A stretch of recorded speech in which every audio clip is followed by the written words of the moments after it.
Assalamu alaikum. I'm Dr. Abdurrahman Muhammad Alam.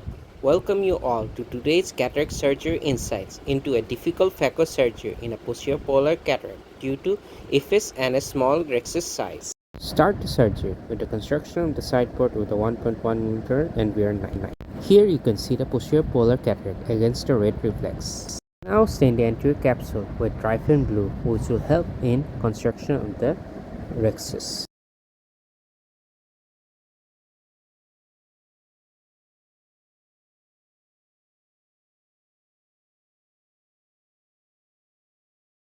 Fill the anterior chamber with dispersive OVD followed by cohesive OVD to form a soft cell technique.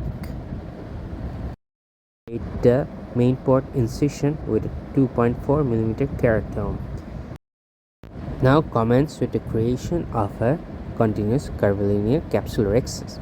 But in this case, I was attempting to make a 5.0 mm rexus size for a good sulcus support for the placement of a multi-piece IOL if there was a PCT that might have occurred during the surgery.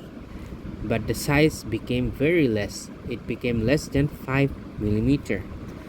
A small rexus, when created, invites difficulty in phacoemulsification and nucleus removal and epinucleus removal, which you see in the following video. When starting a posterior polar cataract, you should fix the parameters in your machine accordingly. The ideal parameter for posterior polar cataracts are torsional power according to the morphology of the cataract, set it at 60%, bottle height of 50 to 70 cm, AFR of 15 to 25 ml per minute, low vacuum of 30 to 100 mm of mercury should be used. These parameters prevent stress on the posterior capsule and helps in a very stable AC during the surgery. In this case, I only performed hydrodelineation. In prephaco mode, now remove the superficial cortex and the epinucleus up to the rexus margin. Now make a central pit with scalp. Now I'll perform modified chop. Phaco chop helps to reduce stress on the posterior capsule.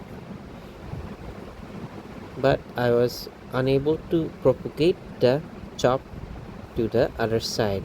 So heminucleus was not created. But a small piece I was able to chop, which I emulsified. Then again I tried to chop, but it did not chop. Since hydrodissection was not done, the nucleus failed to rotate. Finally, I got a good chop and I removed one half of the heminucleus.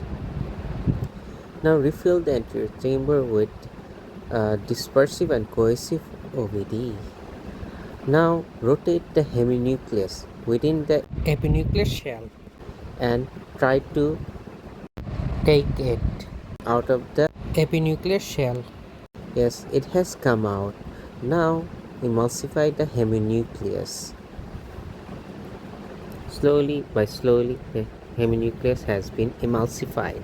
Since the patient was taking Euromax, the patient's pupil is significantly has constricted and the epinucleus shell is difficult to remove because I was unable to see at the periphery. Due to fear of PCT, I was unable to remove the epinucleus with the phaco handpiece.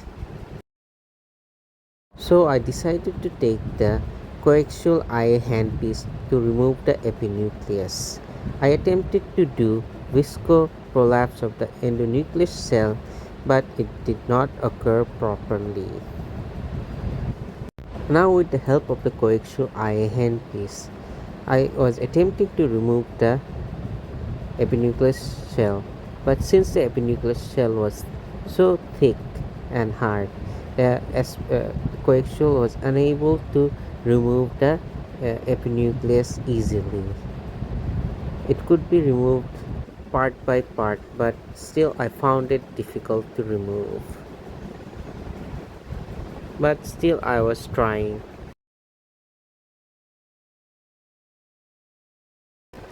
This epinucleus is of multiple layer. Layer by layer, the epinucleus is coming, but not the whole epinucleus shell is coming at once.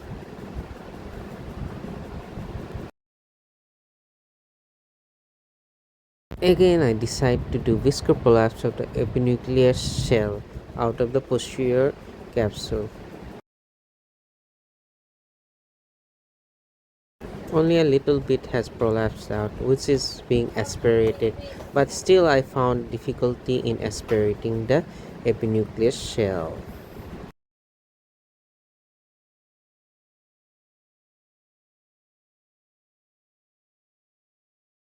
Again, I tried viscoprolapsing the epinucleus shell, which led to the prolapse of the iris, which is a bad complication, which led to further constriction of the pupil.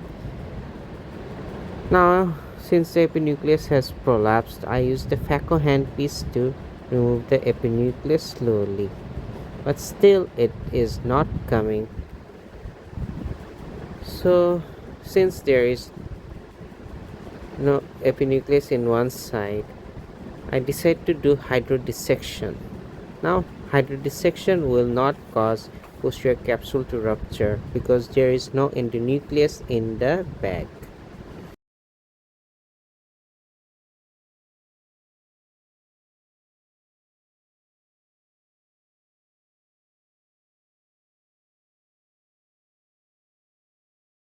Now remove the freed epinucleus in a single hand technique with the help of a Phaco handpiece and without the help of a second instrument. In doing so, the fluid dynamic and the volubility is maintained and the epinucleus is easily removed from the inferior chamber. I decided not to use coaxial handpiece because iris was prolapsing through the main port. So I decided to use bimanual IA handpiece in removal of the cortex.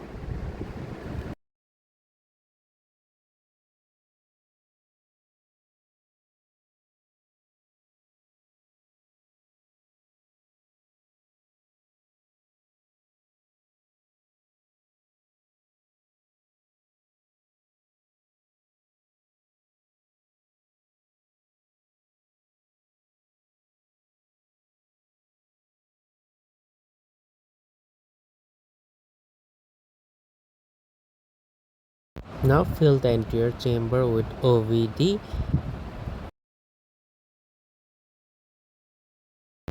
With the help of a 2.4 keratome, increase the main port incision size so that the nozzle of the IOL cartridge easily enters into the AC for in-bag IOL implantation.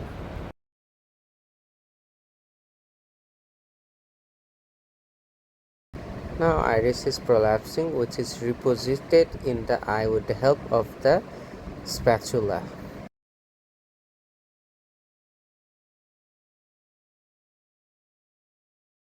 Now I decide to suture the main port, which will stop further iris prolapse through the main port.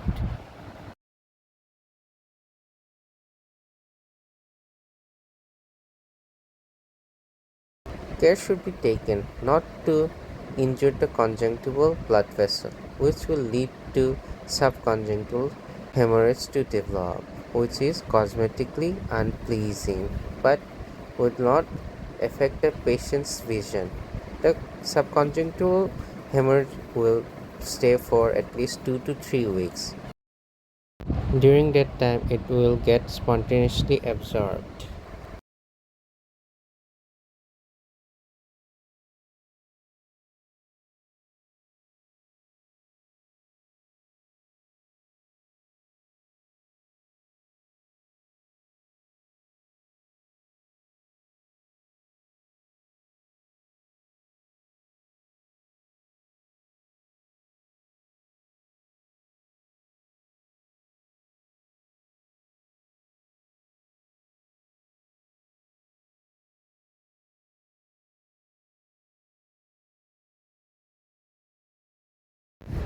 Now remove the OVD from in front and behind the eye valve.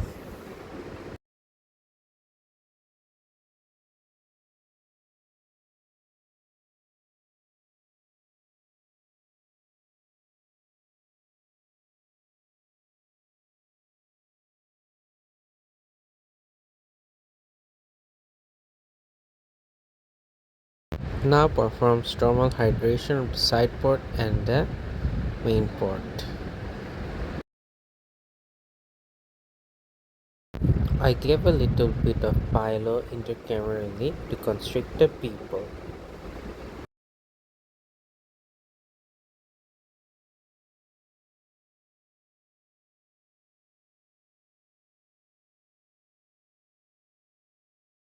I had a feeling that the iris might prolapse through the main port, even with one suture.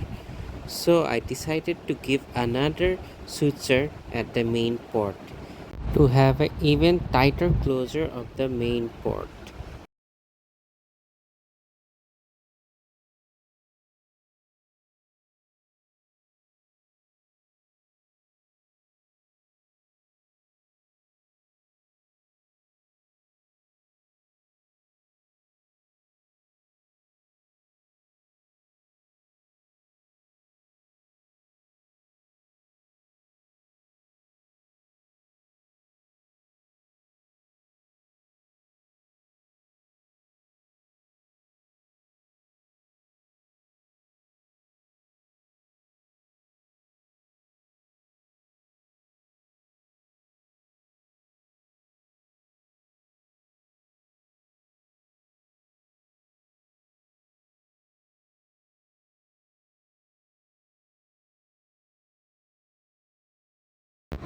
Remove the air bubble and wash out the pylo through the side port and perform stromal hydration again.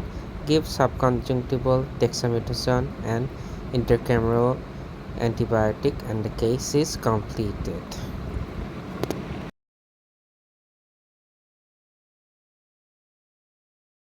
Thank you my dear friend for following me in this cataract surgery video. Hope this video was helpful in developing your surgical skills.